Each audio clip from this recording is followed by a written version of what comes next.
Well, good day, everyone. My name is Steve Strand. I'm the Chief of Police here in the city of Bremerton, and welcome to BPD Update. And if you've seen the show before, you know that BPD Update is all about the Bremerton Police Department, about what we're doing for you as residents and citizens of the city of Bremerton, and what your police department is up to. This month, one of our guests is going to be Captain Jim Burchett. Welcome, Jim. Thank you, Chief. And Jim is going to talk a little bit later in the show about something new that we have in Kitsap County called KCIRT. And again, we'll talk more about that in just a second. What I'd like to do at the beginning of this show, and to start to do really for all of our shows on BPD Update, is to start with some statistics. We're going to talk a little bit more about a couple specific issues and cases around the Bremerton Police Department. And we're going to end with something that we call Case of the Month. It's just an incident, a crime, a case that we dealt with that we find a little bit interesting, and hopefully you do too. And we'll finish up with that on BPD Update this month. So first of all, let's take a look at our statistics. This is for the month of July 2013, the last full month for which we have statistics. And I don't want to throw a lot of numbers at you, but it does help to just get some context in terms of the activity of the Bremerton Police Department. So if we take a look at this, you can see that reports from July of 2012 as compared to July of 2013 actually went down 8%. Now, reports does not mean crimes. Reports are just anything that we take a report on, any sort of activity that we take a report on. But those are actually down 8% from the same month in 2012. Arrests also down 16%, pretty substantial reduction in the number of arrests for July in 2013 as compared to July of 2012, down to 195. Domestic violence arrests, unfortunately, were up 35%. You never want to see an increase in domestic violence arrests, but it also means that people are calling, which can be a good sign because, again, the awareness is a good thing. Burglary arrests went down from 8 to 7. That's a 14% decrease. DUIs relatively consistent, 22 in July of 2012, 19 in July of 2013. And we had one robbery arrest for both months, July 2012, the same number in 2013. I want to talk a little bit about an officer-involved incident. This occurred on August 11th, and you probably read about it in the paper. You might have heard about it. When an officer uses deadly force against a person, that's a very big deal. It's a big deal for any department. It is something that you hear about in the news because it's rare, and it should be rare. But it does happen. It's part of our job. And I'd like to talk a little bit about that, specifically because it's important for you as a resident, as somebody that we serve, to understand what we do to ensure that we are objective, that we are transparent, and that we are doing a very good job of investigating and following up anytime something like this happens, because it's obviously very serious. This officer-involved incident occurred on August 11th. It was at an apartment complex on Naval Avenue. Suspect was reportedly had 2 knives. The suspect came out at our officers, 2 of our officers, and the officers did fire at the person. The person will survive. At least that's the indication at this point. She's in stable condition. And a large investigation, a large and complex investigation has begun because, again, a firearm was used by one of our officers. Also, media and neighbor reports in this incident that the suspect had serious mental health issues. It's something we're following up on, and it's simply something that reminds us in terms of the subject of mental health, that this is a huge complex issue that everyone's dealing with right now. The day after the incident here in the city of Bremerton on the 11th, a bus driver was shot by a person that again was reportedly mentally ill in the city of Seattle. A Metro bus driver, a very, again, serious incident. He fortunately did not lose his life. There was a school shooting in Georgia just recently where the suspect, again, was reported to have mental health issues. Aurora, Cafe Racer, it goes on and on. It's something that is a national issue, a complex one, and one that's going to be very difficult to find answers to. But let's go back to our incident here in the city of Bremerton on August 11th. The first thing that happened once the shooting occurred, and we're going to talk a little bit with Captain Burchett now about this, is we initiated what's called a KCIRT investigation when an officer was involved in a shooting. So if you could, Jim, can you talk, we use a lot of acronyms in this business. Sure. What does KCIRT stand for, and why do we have it? Why was it created? Sure. KCIRT stands for Kitsap County Investigative Response Team. And what that is, it's a partnership between Bremerton, the Washington State Patrol, and the other cities on the Kitsap Peninsula, or actually Kitsap County, to pool their investigative resources to investigate officer-involved incidents which result in death or seriously bodily injury, either to the officer or to someone else. That can be a shooting or a traffic collision or any time a person's injured in custody in that manner. Okay. Yeah, go ahead. I was just going to say, so it's a multi-agency team, and you mentioned very briefly who's involved. Can you specifically, it's Washington State Patrol, Bremerton PD, and who else? Also participating are Bainbridge Island, Port Orchard, and City of Poulsbo. Okay, all right. So you were talking a little bit about when they're called out. Officer-involved shooting, a serious incident involving an officer, a deadly use of force, obviously, by an officer. That's correct. It can be used for really anything. I mean, if there was a really complex and large investigation, we could call in the KCIRT team. That's correct. The primary purpose is the officer-involved shooting, and it's a trend that's occurring across the nation as departments try to get away from investigating their own shootings. Okay. We found it's a better business practice to bring others in to not only pool resources. Our investigators have unique capabilities, and so do some of the others. If we tried to train every investigator up to that level, it would be very costly. So we have a lot of manpower and resources spread out amongst the county. So there's an operational reason to do it. It's Right. it's very taxing on our resources. Takes a lot of detectives and a lot of time. That's one reason that we do it. But you also started to talk a little bit about sort of the public transparency reason for it. And if I can, before I came to the city of Bremerton, I worked at King County for the sheriff's office. In King County, the sheriff's office, for example, if there's an officer-involved shooting, they investigate their own shooting. Nobody else comes in. There's been some suggestion that should change. It's been opposed by a number of groups, including the union. The city of Seattle investigates its own shootings. Nobody else comes in and investigates them. And the DOJ pointed out that was a problem. Why is it so important that when an agency like the Bremerton Police Department is involved in a deadly force incident that, I mean, frankly, we do have the expertise to do it ourselves. We could do it. We could handle it ourselves, and I have every expectation it would be a professional investigation. Why is it so important that we have other agencies involved? Well, what it does, it removes the either bias in the investigation or perception of bias, which can be equally as damaging. And so what you do is if investigators are investigating one of their own officers, it can be, they have close ties to the officers and the public is aware of those close ties. It's just better for everyone involved if the involved agencies do not investigate their own shootings, is how we feel. Right. So in a KCIRT call out, even though we're part of it, we did not participate substantially in this investigation. The other agencies were the ones that handled the investigation of our particular incident, just to prevent that bias from seeping into the investigation. In other words, even the perception of a lack of objectivity is the issue. That is correct, and transparency throughout how we do business. Right. Something that it's obviously really important for our business, for law enforcement.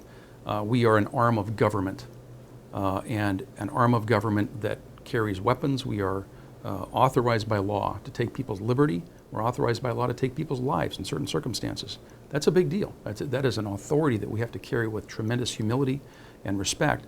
And part of that is what you just referred to, is to go above and beyond to make very sure that there is not even a perception that we're not being objective and above board in something that is this serious.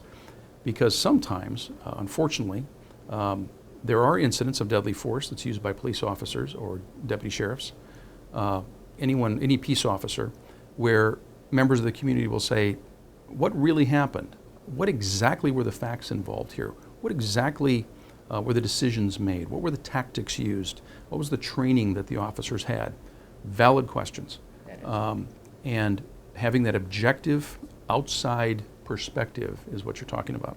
Correct. Okay. So let's go back to the KCIRT team for just a second. When was this formed and how many times has it been used? Talk a little bit about the fact that this was a sort of a notable case. KCIRT was, the genesis of this started back in 2011 when the State Patrol approached Al Townsend over at Port Orchard at the time and said, we need to get a team going here. The teams are popping up all over Washington, and they've been extremely successful. The quality of the investigations have improved. The standardization of the investigations across all jurisdictions is improved, so we need to do something like that in Kitsap County. And Chief Townsend took the ball and got the other agencies on board and rolling in that direction. And I think we signed a memorandum of understanding between all the participants in maybe late 2011, 2012 timeframe. Okay. And we've had, since those, we've only had 2 call-outs. One was a minor investigation that we thought might be an in-custody issue with excited delirium. It didn't turn out to be the case, but it turned out to be good practice for the team on our protocols and calling people out. But this recent case with the woman attacking the officers with the knives was the first official KCIRT call-out. And again, and Jim, you refer to a case that is another one of those kinds of incidents that the public has an expectation that there's going to be transparency and objectivity. There was a person who was in custody with our department several months ago, and excited delirium is a term that viewers may not know. You may have heard about this, but it's certainly a topic in law enforcement. When a person might be using some sort of drug, on some sort of chemical, could be sometimes a mental health issue, can be a lot of different things. It can be a physical issue. People that are using sometimes really serious narcotics and drugs are arrested. They will sometimes sort of shut down, and they will often go into full arrest, and sometimes they die. And the issue then is, what happened? Why did it happen? What did the police do? Were the police involved in creating a circumstance where that person lost their life? All serious and very important questions, and it's the same kind of situation where this kind of team creates objectivity and a comprehensive investigation to make sure that all the facts are out there. You mentioned it was called out for an incident that happened in our city, but that person ended up surviving, thankfully, unfortunately. But again, we would need to do a really good investigation no matter what happened, and that's exactly what this team did. What happens next? KCIRT team comes out, a multi-agency team involving detectives from State Patrol and other cities in Kitsap County. They do the investigation. Talk about what happens next in any case where there's deadly force used by an officer, and particularly as it pertains to information for the public, so that the public knows and understands what's going on. Well, the investigators will put together a case file that's presented to the prosecutor's office. In this case, Russ Hauge will review it, or his staff, and at that point he will issue a finding based on the report that's issued. Right. And at that time, our involvement as KCIRT is ended, but the public still has the ability to find out every detail that we found out in the case. Our case file becomes public information. They can get a copy of that. The prosecutor's findings are public information, and being a state that has a Public Records Act, the public can request documents on the case and get a full disclosure of what transpired. Right, and it has to do with when people will say, well, if an officer used deadly force, you know, where is the accountability? Where is the information, the transparency, the objectivity? The investigative team we're talking about is all about objectivity. It is reviewed and an opinion is given that is very comprehensive by the county attorney, the prosecuting attorney, Russ Hauge, who is elected. He is accountable to the people. Yes. We as a police department, every police department is accountable to local elected officials. And in the same way, that document and the presentation that is given by the prosecuting attorney is, again, it's very detailed. I think people would sometimes be surprised by how detailed it is. And it is a public document. Anyone can access it. There is no secret. And if the question is tactics, training, what are we doing, what follow-up did we do, all of those things are asked by the prosecutor and the investigative team. So again, it's important for people to know that this is a very objective and transparent process. So that's what happens next. And just for people's information, and we know the answer to this question, Jim, but for people's information, if someone's not satisfied with that, if they're not satisfied with the decision made by the prosecutor, they're not satisfied with the investigation we did, what other avenues are there for people? Well, they do have the civil remedy, where they can file court in a civil suit in court against the police department, and they would contact their attorney and proceed that way. Right. So civil litigation is always another opportunity. Anyone can have their day in court and ask the judge to demand records, subpoena information, do anything else that they're not satisfied with in terms of information, or if they're simply not satisfied with the judgment that's made by all the stakeholders in this process. The point of this, and the reason that we're talking about this, is that sometimes I'll hear from people who will say, well, you know, we can't find out what happened, we don't know the details of what happened or what the police did. The fact is, particularly in the state of Washington with our Public Records Act, it is extremely transparent. It is extremely visible, and you can find out anything you want to know about when something occurs involving deadly force. And frankly, that's the way it should be. Officers make judgments, human judgments, all day, every day, and sometimes those judgments can have very serious consequences. It's part of our job, it's part of our profession, and we do expect to be accountable for it, and I think that we are in this profession. So very, very important topics to talk about. I want to thank you for joining us on BPD Update. So again, thank you, Captain. A couple other things as we go into the next part of our show that I wanted to cover about a critical incident like an officer-involved shooting. We talked about the KCIRT investigation.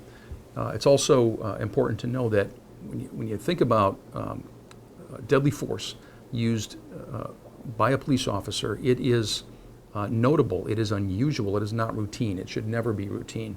It is very impactful, obviously, on the community. It's certainly impactful on the person involved, and it's impactful on the officers. It is not something that is very common. So one of the things we do is what's called a post-critical incident debrief that just provides sort of support for the intense emotional change that occurs when an officer goes through this. Again, I think sometimes people view police officers as automatons, or that's something we deal with every day. It isn't. It's something we take very seriously, and it's very difficult emotionally for anybody, as you would imagine. We have the prosecutor review that Captain Burchett just talked about, and going back to the specific incident on August 11th, that suspect has been charged by the prosecutor with first-degree assault. So again, just information I think it's important for folks to know. On a different subject, let's talk about a jewelry theft case. This occurred in the month of July, and this involved one of our newer officers. Officer Bo Ayers is one of our 4 newest officers that was just hired this year, and he worked with his training officer, Robbie Davis. They took a call at a senior care center here in the city of Bremerton, and as you see on this slide, the victim is pictured in the lower right. This is actually a photo from a news story that was done about this case. The suspect is there on the left on the slide. They went to this senior care center, and a person reported that they had been missing about $7,000 worth of jewelry from their home, from their room, and didn't really have any idea who might have taken it. Didn't appear to be any signs that somebody broke in. And Officer Ayers took it upon himself to find out who some of the caregivers were that had been working and had access to that area of the care center. He started to run those names through some of our pawn shops, did a lot of legwork, a lot of shoe leather, and did a lot of follow-up to make sure that he could find out if any items, these were distinctive pieces of jewelry, were being pawned, and in fact they were. He found some of them, linked them to a name, led to a suspect. The suspect was arrested. There are other cases that have now been determined to be have been committed by this suspect, and she was jailed at the Kitsap County Jail. So some really good work by Officer Bo Ayers, along with his training officer, Robbie Davis. A different topic, let me give you an update on rental property registration. You might have read a little bit about the fact that the Bremerton City Council has created some new policies and ordinances that'll deal with landlords and rental properties to ensure that if it's a vacant property, that it's being taken care of, that the grass is being cut, that that there's nobody living inside, and that even current rental property is up to certain codes, so that we can keep our properties in good shape. We have had voluntary registration for landlords in a program that notifies if their tenant is involved in crime. That'll now be mandatory as of January 1st, 2014. A very good change initiated by the councils and also supported by the mayor. We're going to send out notifications in October for landlords to get that in by January, but we have learned from our community resource unit that from June to August, we have already gotten 18 new registrations from landlords representing 109 addresses. So obviously some folks are getting ahead of this so that they don't have to deal with it right all at the same time in January. So we appreciate that. And again, it's going to help us increase the quality of our rental properties here in the city of Bremerton. A few other updates as we finish up the show and before we do our case of the month. We've talked a little bit about the strategic plan. If you've seen any of the council meetings, we've talked about a process we went through, an audit to sort of show some of the things we can do to improve our department. One of the things we need is a strategic plan. And we're working on getting a facilitator for our new strategic plan for our department. We'll be keeping the council and you up to date on the process. There was a community forum July 28th that was held at Norm Dix Center here in the city of Bremerton, and it was called by Reverend Lawrence Robertson and others in the community following the verdict in the Trayvon Martin case, and following a lot of concern from members of the community about that verdict. And it was packed. I was there along with the prosecutor, Russ Hauge, as well as several council members. And it was a very, very constructive conversation. It wasn't a lot of finger pointing. It was constructive questions, constructive comments about concerns that some people have in terms of their relationship with the police, relationship with each other, relationship with different groups within their neighborhoods. And it was time very, very well spent. It was about 3 hours of very constructive conversation. And one thing I will say too is that the information that I gleaned from the comments and the questions will inform things like our strategic plan, our future training, and some of the things we'll do here at the Bremerton Police Department. I should also mention that we have 4 newly hired officers, one of whom is Officer Ayers, I just talked about. But 3 of those 4 are now out on the road by themselves after their training program with experienced officers. One started later, so he'll finish later. He's still with his training officer. But you're going to start to see some new faces on the road here in Bremerton with our 4 newly hired officers.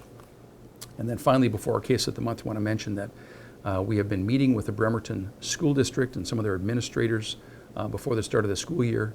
And we have applied for, we haven't heard yet, but we have applied for a grant from the federal government, the Department of Justice, to hopefully add back a school resource officer program that would be based out of Bremerton High School.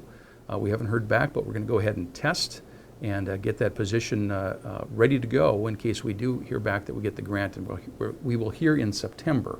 So we have fingers crossed, and we've worked very closely with the Bremerton School District, so hopefully that we can bring back an outstanding program, the School Resource Officer Program, which places a police officer in schools full-time to work with kids and help them succeed. Finally, this month, let's talk a little bit about the case of the month. This is just a notable case that occurred over the last month, and we'll bring one to you each month here on BPD Update. This one occurred on August 22nd. It was in the news. You might have seen something about this. There is an individual that many of our officers have had contact with, and in fact, officers all across Kitsap County and even the Olympic Peninsula have had a lot of contact with this individual. Here's a picture. His name is Dale Day, D-A-Y. He is a convicted felon. He has been known to be violent. He has been known to carry a firearm. And on August 22nd, our officers were aware of the fact that he had at least 2 warrants out for his arrest. One was for eluding police here in the city of Bremerton. He ran from the police, and he had a warrant out for his arrest for that. He also had a warrant from the Department of Corrections, Washington State Department of Corrections, for escape from custody with no bail. They wanted him back, and they wanted him back now. Along with his violent past and the fact that he was known to carry firearms, all led to an incident that occurred when one of our officers attempted to stop a car for a simple equipment violation, a license plate out. The vehicle rolled slowly for a couple blocks, which is sort of suspicious. Raises the antenna a little bit of the officer. When the vehicle is finally pulled over, the officer went up and recognized the driver as Dale Day. And as soon as he got out and was on foot outside of his car, the vehicle then sped away, went up a steep hill on 6th Street, and there was a short pursuit. One of our policies here at the Bremerton Police Department is that we end pursuits as quickly as possible. It's a very dangerous situation to have a police pursuit. And we have what's called a precision intervention technique, or PIT. We call it a PIT technique. What that means is that a trained officer will go up and actually contact the vehicle that's being pursued if it's at a slow enough speed, and it will sort of push it out so it'll make it spin, and we can hopefully box the vehicle in and get it to stop. A PIT technique was applied relatively quickly in this incident, but the driver of the vehicle, Day, was apparently able to get around, drive onto a sidewalk, and continue the pursuit. Continued for some time and ended up going north on Marine Drive, which, as you know, is a dead end. It's a little peninsula here in the city, and there was nowhere to go once you get onto Marine Drive. It simply ends. So at the end of Marine Drive, this individual crashed the car into a hedge and then fled on foot. And the officers went out, tried to apprehend that person for much of the night. This occurred just after midnight. and they looked for him throughout the night until about 4 or 5 a.m. along with Kitsap County Sheriff's Office and the Washington State Patrol.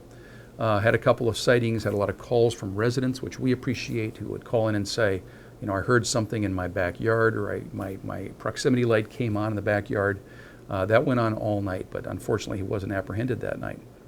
So we put out a news release the next day about what had happened, along with his picture. We asked the public for their help, and within 2 days, we did get a tip that this individual was in the Keyport area. Officers went up and did some surveillance on this residence. Kitsap County Sheriff's Office, along with Bremerton PD, ended up getting a search warrant, forced the door on that residence, and found Dale Day passed out on a couch. Further investigation indicated a couple of things. First of all, that was a stolen car that he was in, which of course we suspected. We did recover a loaded handgun in the car, so he's a felon in possession of a handgun, which is a separate felony as well. We also determined that he was also the suspect and will be charged with another fleeing from a police officer charge from Kitsap County Sheriff's Office within the last couple of weeks. Also found out that he had lost a tooth in the crash into the hedge on Marine Drive, and that as officers were looking for him, he had been hiding under a dock in the water with just his head sticking out under a dock off of a residence on Marine Drive for hours and hours that night. And then eventually got a ride, or somehow got his way up to Keyport, which is where he was located and apprehended.